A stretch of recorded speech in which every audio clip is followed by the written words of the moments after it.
A gente está fazendo sobre a economia do reino.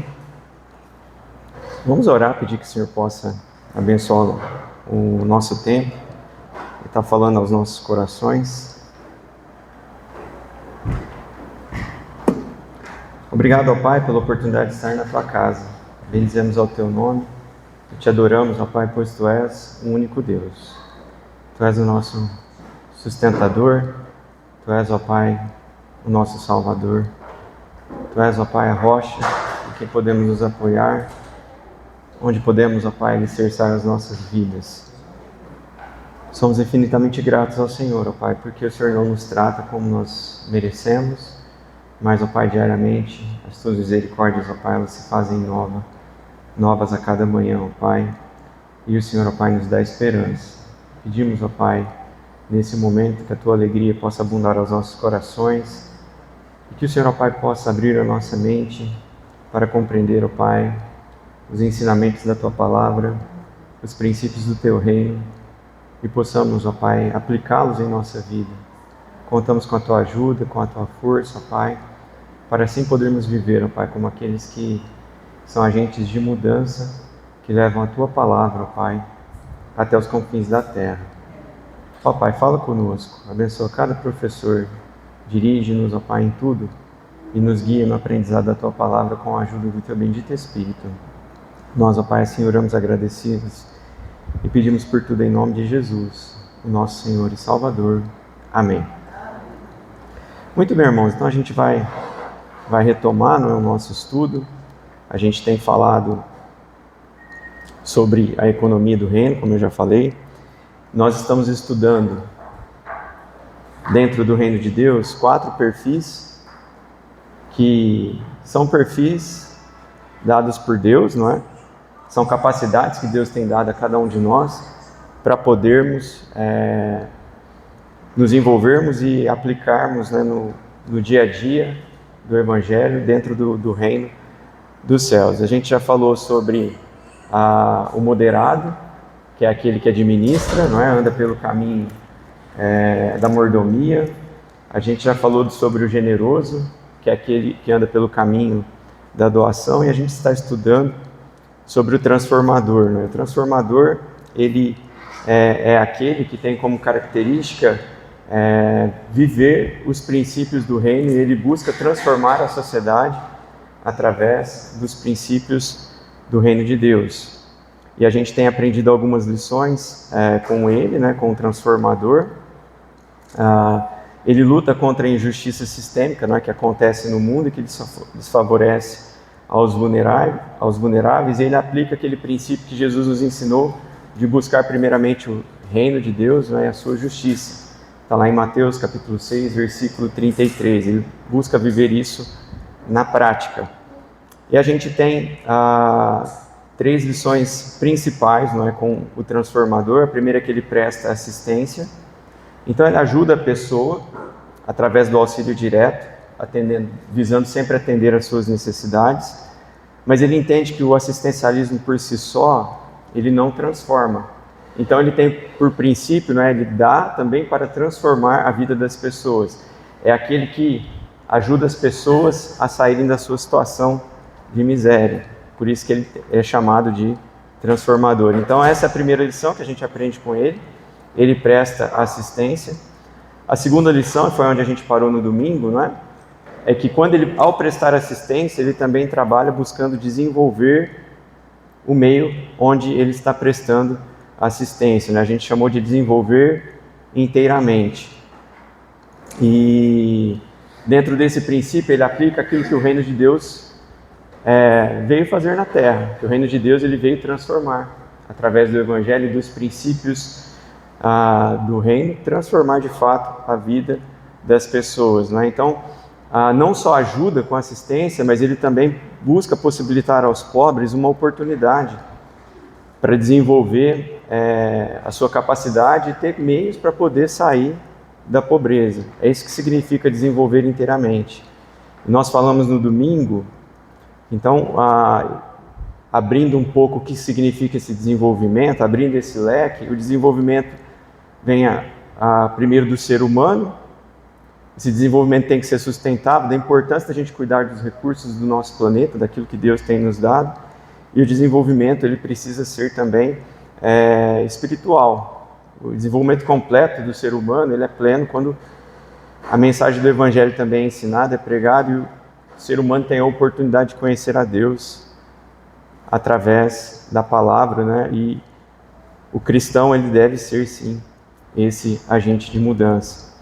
E a terceira lição que a gente tem do transformador é que ele também deve contribuir para reformar a sociedade. E por quê que a gente deve ser esse agente de mudança que contribui para transformar a sociedade? Porque a nossa situação, a nossa sociedade está numa situação caótica. Nós percebemos a cada dia que passa que as pessoas estão mais inertes e entregues ao pecado, se afundando cada vez mais. E é por isso que nós somos essas pessoas que Deus deseja usar. E nós devemos ter compaixão da sociedade, compaixão das pessoas. Deus espera isso de nós. Quando você olha as notícias, se você ainda tem estômago para ver pelo menos meia hora de notícia, você vai perceber quantas atrocidades têm acontecido, né? Essa semana, uma jovem perdeu a vida porque foi cobrar de uma pessoa que estava devendo a ela um dinheiro. Essa jovem foi assassinada e concretada no quintal da casa.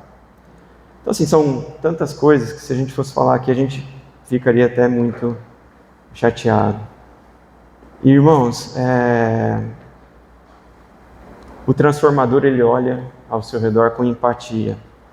William Wilberforce foi um reformador que viveu entre 1759 até 1833, e ele falou assim, uma frase dele que é bem famosa, ele falou: você pode escolher olhar para o outro lado, é uma decisão sua e nossa, olhar tudo que acontece ao nosso redor, a gente escolhe isso, a gente pode fazer ou não fazer, mas a gente nunca pode dizer que não sabia da associação da situação caótica daqueles que estão ao nosso lado, porque é perceptível.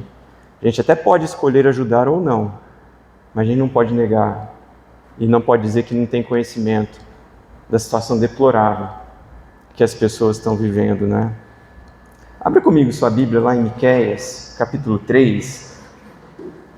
Isso que acontece na sociedade hoje não é uma situação isolada só da nossa era. Miqueias capítulo 3. Desde quando o mundo é mundo, a gente tem entendido que a desigualdade, a injustiça, infelizmente, acontece e perpetua, não é? E desde os tempos bíblicos, nós vamos perceber que isso é uma constante. Aqui em Miqueias capítulo 3, Deus usa o profeta Miqueias para trazer uma mensagem de castigo para a nação, devido à situação em que essa nação se encontrava vivendo em pecado. E esse povo, irmãos, era o povo que foi escolhido por Deus. Recebeu a lei, recebeu os mandamentos, eram os representantes de Deus. Eram aqueles que estavam designados, não é, para apresentar a multiforme graça de Deus ali naquele período. E aqui a primeira parte da mensagem de juízo vem para os líderes. Sabe por que vem para os líderes? Olha só como eles estão vivendo. Olha o versículo 1, capítulo 3. Disse eu: ouvi agora vós, cabeças de Jacó, e vós, chefes da casa de Israel. Está vendo? Os líderes. Não é a vós outros que pertence saber o juízo? Aqui é uma pergunta, até de certa forma irônica. Dizendo, não é a vocês que pertencem saber o que de fato significa a verdadeira justiça, em outras palavras, né? Os que aborreceis o bem, presta atenção, ó, os que aborreceis o bem e amais o mal, e deles arrancai a pele e a carne de cima de seus ossos. Olha o versículo 11 agora. Os seus cabeças dão as sentenças por quê? Suborno. Os seus sacerdotes ensinam por interesse, e os seus profetas adivinham por dinheiro.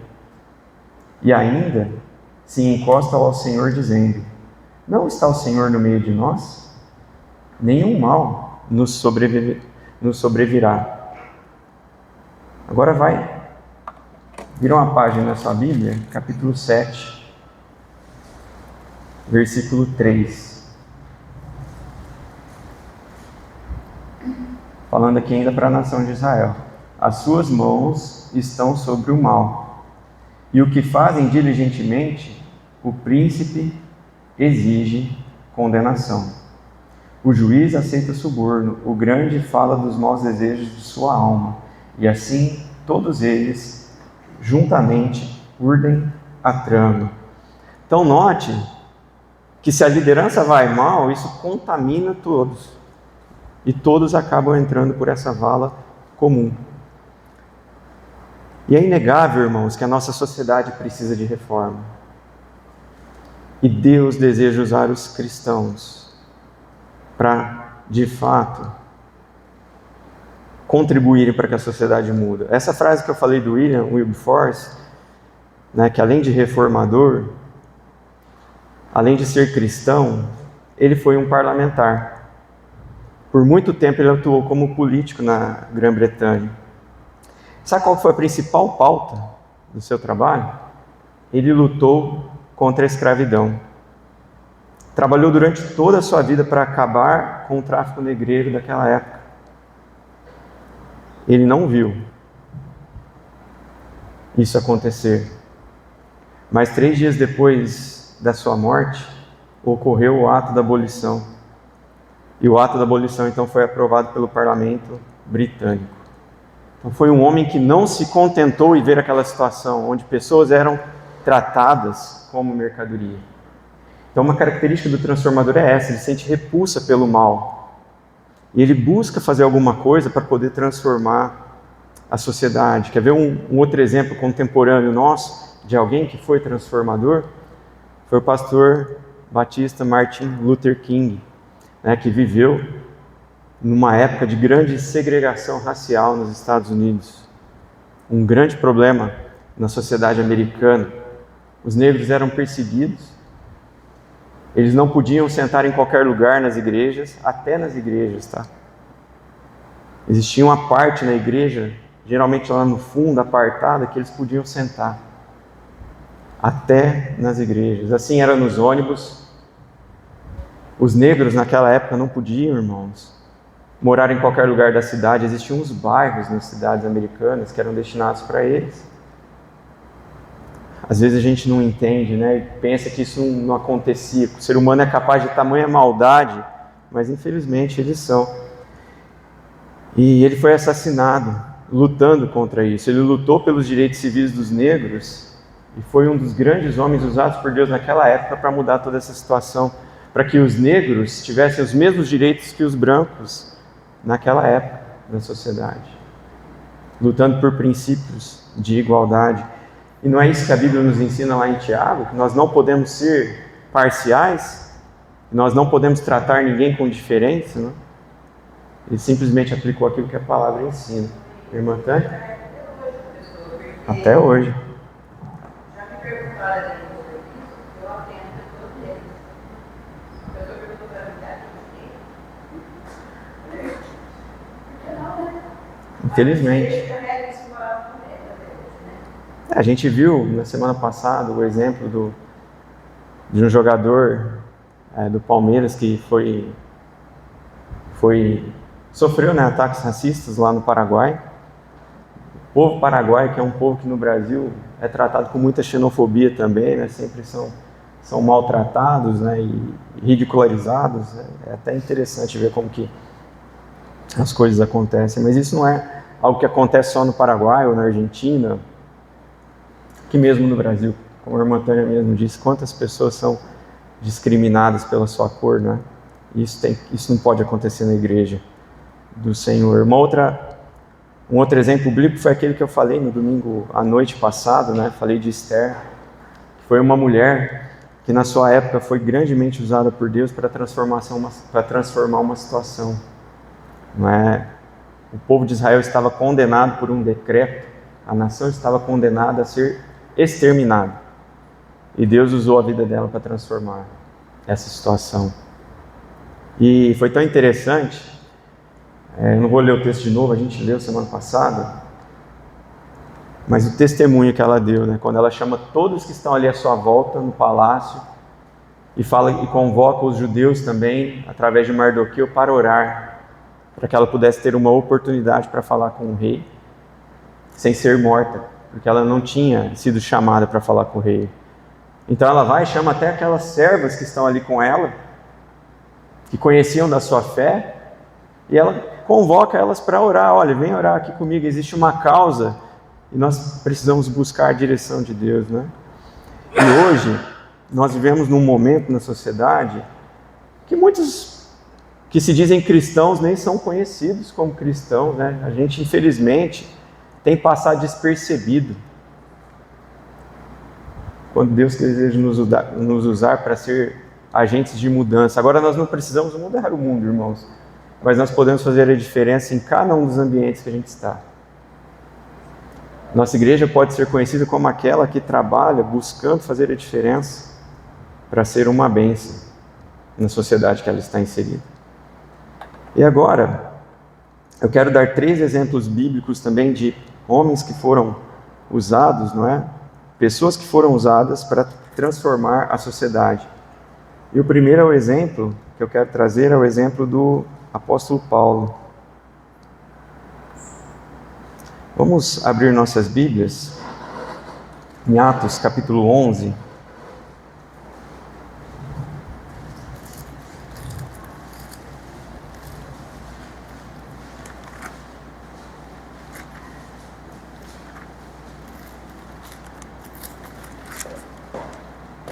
Eu não sei se você sabia disso, mas a primeira viagem missionária do apóstolo Paulo, ela teve um caráter assistencialista.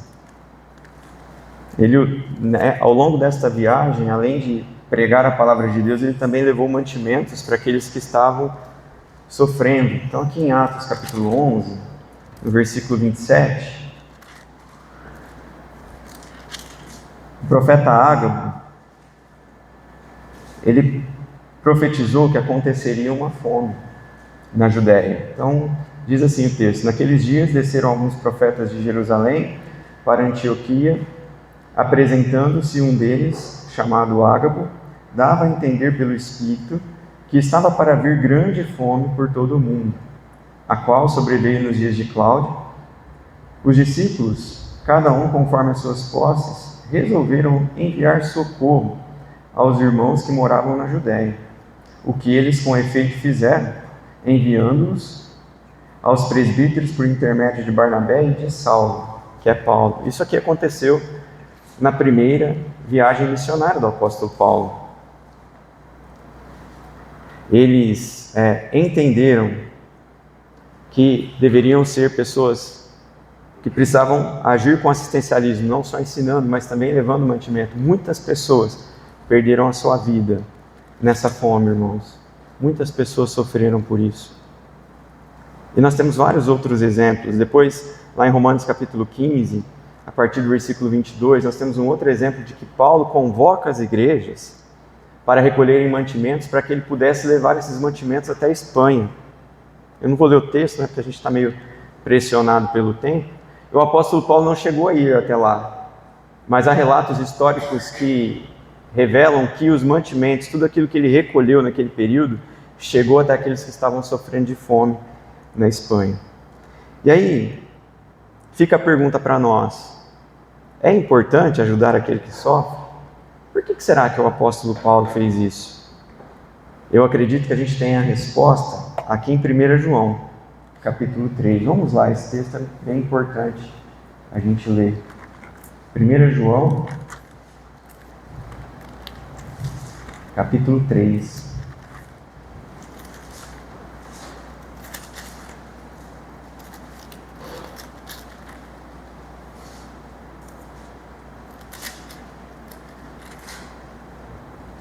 Versículo 17. Olha só o que diz a palavra de Deus. Ora, aquele que possui recursos deste mundo e vir a seu irmão padecer necessidade e fechar-lhe o seu coração.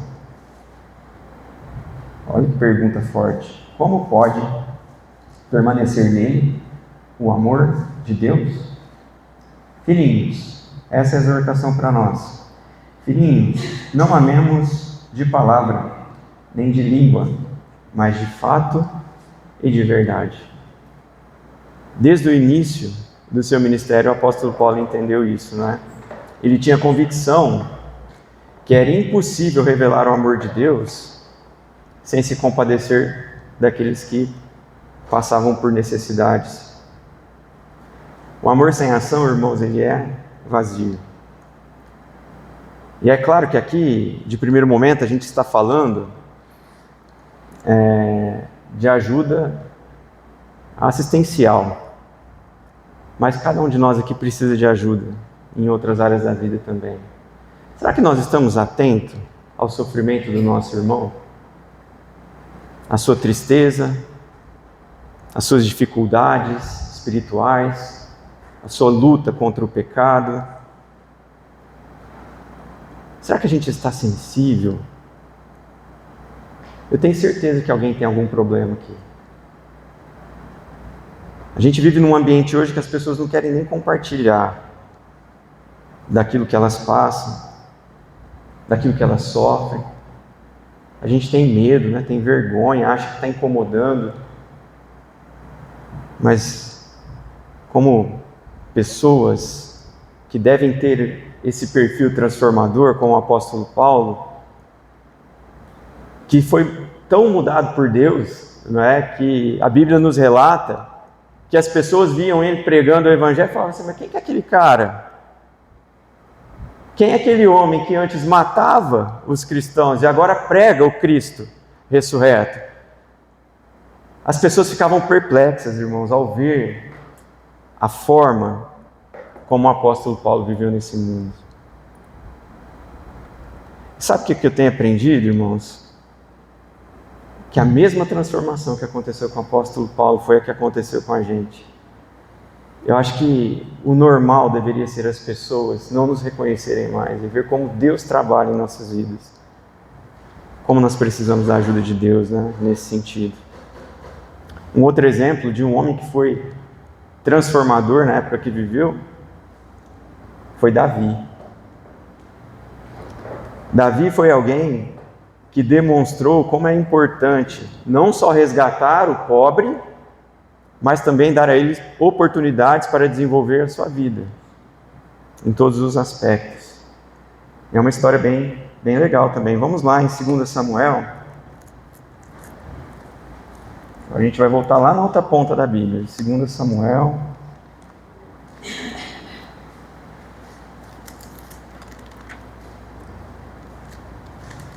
Capítulo 9.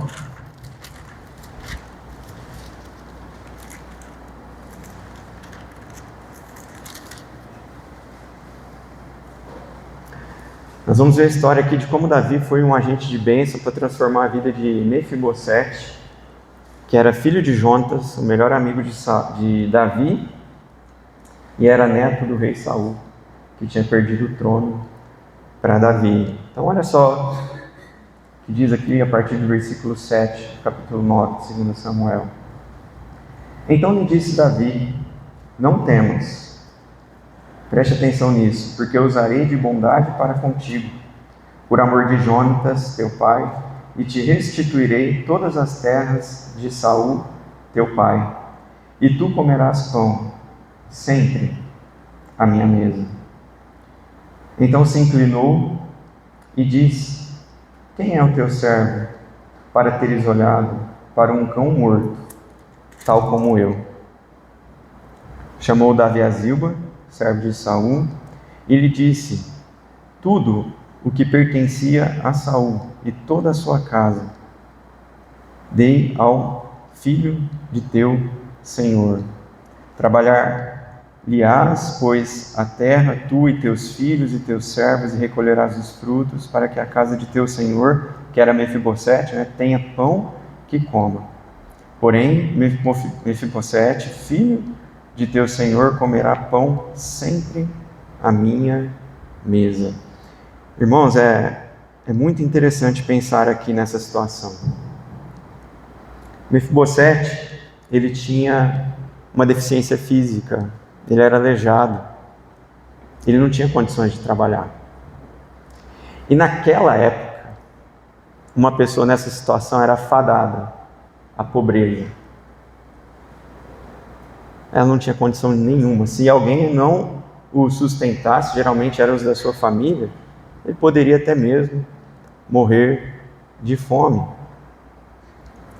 E foi exatamente isso que Davi fez. Tem uma situação aqui que nos mostra a sustentabilidade, né? Por quê? Porque o que Davi fez?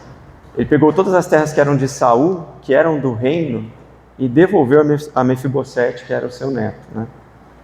Então, ele tendo terras, ele teria condições de trabalhar como agricultor, não é? E ele teria dinheiro, não é? Para ele poder seguir a sua vida. Mas lembre, ele era aleijado, ele não tinha condição de trabalhar.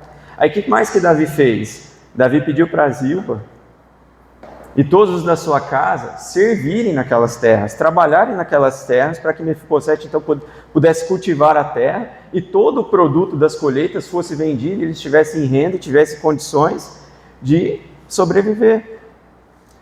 Então é essa questão da importância de se transformar uma situação, como Deus espera de nós. Deus deseja que a gente seja esses agentes de mudança, que proporcionem às pessoas condições de se desenvolver, não é? E tem também a questão da bondade de Davi aqui, ao dizer, olha, vocês vão comer do fruto da terra, mas Mefibosete vai estar sempre na minha mesa, em comunhão comigo. E notem que nós vimos aqui no texto que a Bíblia nos diz que Davi foi bondoso. Irmãos, bondade é um atributo de Deus, é uma característica de Deus. Bondade é algo que Deus nos dá quando nós somos salvos, porque nós somos maus por natureza, mas Deus nos dá o fruto. E o fruto do Espírito o que é? Amor, gozo, paz, bondade, benignidade, fé, mansidão, temperança. Se você é salvo por Cristo, Deus te deu essa característica natural de ser bondoso. E nós precisamos ser assim. Sim? Hoje a gente vê Putin, né, querendo a Ucrânia para si, guerra, né, líder, né, que quis de volta para si um território que não é mais russo. Né? A gente vê o presidente Trump querendo a Groenlândia, querendo o canal do Panamá, querendo o Canadá. Então a gente vê que não é cristão. Não, é egoísta. Impera o desejo do pecado. Esses exemplos aqui, não sei se todos estão ouvindo o que a irmã Maria Teresa está falando das atitudes dos governadores, né? da guerra da Ucrânia, que já não era um território russo há muito tempo, e a Rússia está tentando retomar esse território. A irmã quer falar mais? E os Estados Unidos também, que Putin foi eleito pela maioria de votos cristãos, né, daquele país. E olha como que ele está agindo, com egoísmo. Isso não é cristão. Ele quer assumir o Infelizmente. Panamá, quer mudar o nome, quer assumir a Groenlândia, quer assumir o Canadá. E fica ridicularizando todos. É muito triste. É muito triste. O que o Trump tem feito, irmãos, eu vou até falar agora, quando a gente for dar os conselhos às pessoas que querem transformar a sociedade, que tem um pouco, está muito engessado nele, algo que está engessado na cultura americana. A gente vai falar daqui a pouquinho. Mas vamos ver o último exemplo que a Bíblia nos dá aqui, que é o de Filemão. E esse aqui é bem interessante. Vamos lá em Filemão, vai dar outra volta bem grande na sua Bíblia. Você vai lá quase para o fim dela. No Novo Testamento.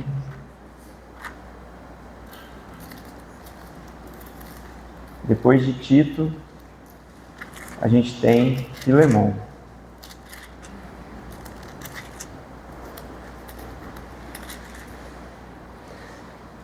Filemão era, posso dizer assim, um companheiro do apóstolo Paulo. E aqui, nessa breve carta, nós temos um pedido que o apóstolo Paulo faz para Filemão. Um pedido que levaria Filemão a agir de forma totalmente contrária àquilo que a sociedade fazia e praticava na época. Lá já na época do apóstolo Paulo, irmãos, a escravidão era algo comum. Os escravos eram mercadorias. E existiam algumas regras, né, que os escravos deveriam seguir. E se um escravo fugisse, naquela época, e ele fosse capturado novamente, sabe o que ia acontecer com ele? Ele seria brutalmente morto, com requintes de crueldade. E Filemão tinha um escravo, que se chamava Onésimo, e que fugiu. E que Deus permitiu que conhecesse o Evangelho através do apóstolo Paulo.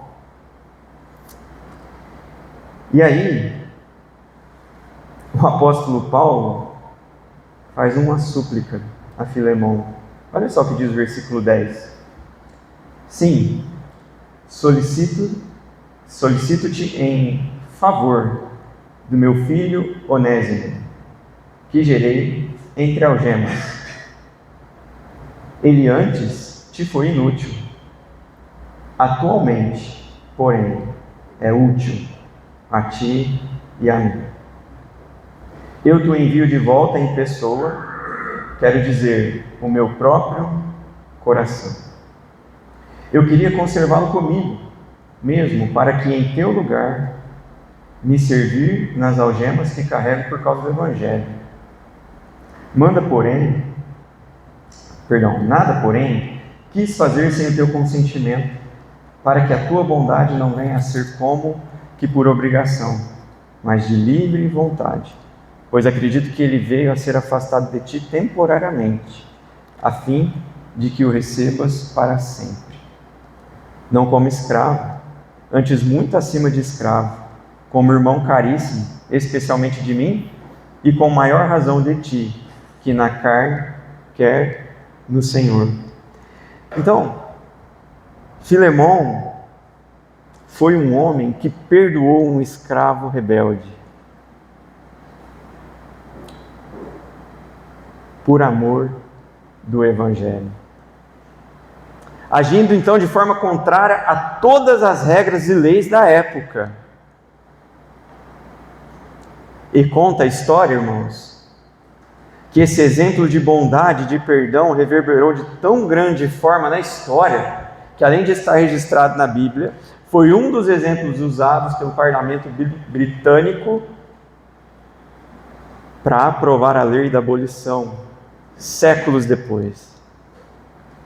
Irmãos, o testemunho do crente fiel transforma. O testemunho do crente fiel ecoa pela eternidade. Fica para nós aqui o convite para viver por aquilo que de fato tem valor. E aí eu vou terminar, porque acho que o meu tempo está acabando, trazendo alguns conselhos. Porque como eu tenho falado, nenhum dos perfis é melhor que o outro. Pelo contrário, cada um se complementa. E se o transformador não tomar cuidado, ele pode entrar em alguns caminhos errados, né? A luta por justiça dele nunca deve acontecer por meios humanos, né? O cristão, ele deve apregoar o reino de Deus, e a transformação social ela deve ser guiada pelo Espírito Santo de Deus. Quando você olha para a história, você percebe 3 grandes erros em pessoas que foram transformadoras e acabaram agindo na carne. Constantino, ele tentou impor a sua vontade, forçando uma união entre a igreja e o Estado, tentando levar todas as pessoas à força a seguir os princípios cristãos. E foi um erro que ele cometeu. Quando você olha para a igreja de Pérgamo, ela é condenada, porque ela se misturou tanto com o mundo, ela achou que se misturando com o mundo, ela transformaria o mundo. E na verdade, foi condenada porque não se encontrava mais nada nela a oferecer de diferença. para ser uma bênção para o mundo. Quando você olha o exemplo dos zelotes também, que foram homens que lutaram contra o Império Romano na época de Jesus, né, um pouco antes ali, de Jesus iniciar o seu ministério, você percebe que quase não se fala neles mais, porque não adiantou ficar guerreando contra o Império, praticando militância com um fim em si mesmo, não é? Tem que ser algo guiado por Deus, para que transforme e seja uma bênção. A luta por relevância não pode ser corrompida, não é? Pelo desejo do poder. Tem muitos transformadores que acabam indo por esse caminho. Querem ser reconhecidos e esse desejo por reconhecimento, por poder, corrompe as suas vidas. É um grande exemplo da nação americana, que no século XIX foi por esse caminho, irmãos. Massacraram índios, pessoas que eles consideravam menos abastecidas. Os americanos por muito tempo se consideraram superiores a todas as pessoas da sociedade. Por isso que eles não aceitavam os negros. Tantas atrocidades eles cometeram, guerras. Infelizmente a gente tem visto um pouco de tudo isso acontecendo agora na figura do Donald Trump, né? Que se acham melhores e superiores, eles acham às vezes que o mundo não funciona sem eles, né? Que Deus nos ajude, não é? O inconformismo nosso, o transformador, ele tem essa característica de ser inconformado, e as grandes mudanças elas acontecem porque a gente não aceita algo que está errado na sociedade. Mas o nosso inconformismo, ele não pode ser irracional, e não pode caminhar só para o lado da crítica, não é? O Dietrich Bonhoeffer, que foi um pastor que viveu na época da Segunda Guerra Mundial, onde Hitler perseguiu os judeus, ele queria, de fato, destruir e eliminar os judeus da terra. É um exemplo de alguém que buscou transformação pela força. Ele falou assim: a nossa tarefa não é virar o mundo de cabeça para baixo, mas fazer o que é necessário, em nosso lugar, onde estamos, e com a devida consideração da realidade. E foi o que ele buscou fazer. Foi uma voz pujante na Alemanha, lutando contra a perseguição dos judeus. Então a palavra para nós é equilíbrio. A nossa crítica, ela não pode ser generalizada, porque, irmãos, através de nós, o reino de Deus está se manifestando aqui na terra. Então tem certas coisas que acontecem, que elas acontecem debaixo da permissão de Deus. Quando você vai lá para Mateus capítulo 25, a partir do versículo 14, a gente tem ali Jesus contando a parábola dos talentos. E essa parábola nos mostra, irmãos, que a riqueza, ela não é apenas fruto de injustiça, mas ela é fruto de trabalho. Houve homens diligentes ali que multiplicaram os seus talentos trabalhando. Então o trabalho, ele é honesto, a diligência é honesta. É algo que Deus espera de cada um de nós. Deus espera isso de nós. E um dos frutos do nosso trabalho pode ser, sim, a riqueza.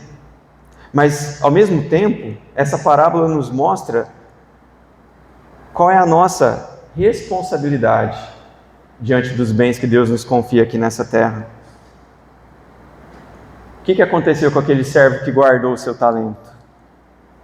Vocês se lembram? Ele foi duramente criticado e ele perdeu o seu talento. Então nós, irmãos, também precisamos entender que a gente tem muita responsabilidade, muita mesmo.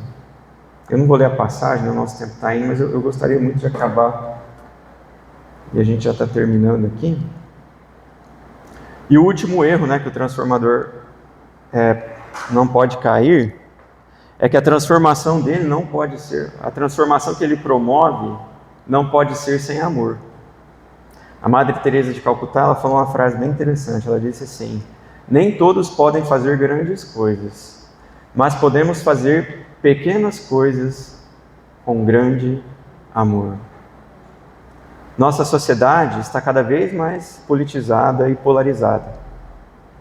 Como cristãos, irmãos, a nossa bandeira deve ser a bandeira do amor. O amor e a justiça, elas são faces da mesma moeda. Não adianta eu querer ser justo e transformar pela imposição, e sim pelo amor. E eu encerro dizendo algo que está registrado para nós em 1 Coríntios capítulo 14, versículo 1, onde o apóstolo Paulo diz ali para os crentes de Corinto: sigam o caminho do amor e busquem com dedicação os dons espirituais, né? Principalmente o dom de profecia. Uma das formas que você demonstra amor no seio da igreja é quando você aplica os seus dons na igreja para abençoar o outro. Você tem aplicado a sua vida, os seus dons, os seus talentos para multiplicá-los na vida dos outros? É isso que Deus espera de nós como transformadores. Que Deus nos ajude, que Deus nos transforme para sermos esses agentes de mudança na sociedade. Amém?